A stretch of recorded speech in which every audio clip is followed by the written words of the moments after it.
పిల్లలకి వాళ్ళ ఇంట్లో పెట్టుకొని, వాళ్ళ ఆశ్రమంలో పెట్టుకొని, వాళ్ళకి సకల విద్యలు నేర్పించి భోజనం పెట్టి పిల్లల్ని తయారు చేసే గురుకులాలు ఉన్నటువంటి భారతదేశంలో పుట్టిన ముద్దు బిడ్డని నేను.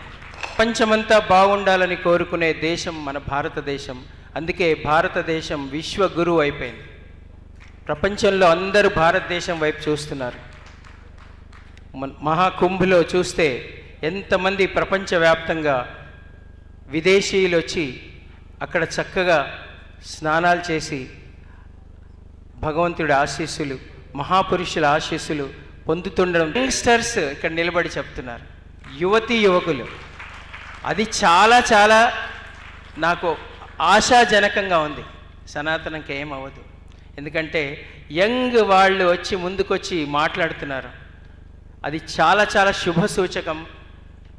ఇక మన భారతమాత గౌరవమే మన భారతమాతకి ఏమాత్రం అగౌరవం జరిగినా మన జన్మ వృధా.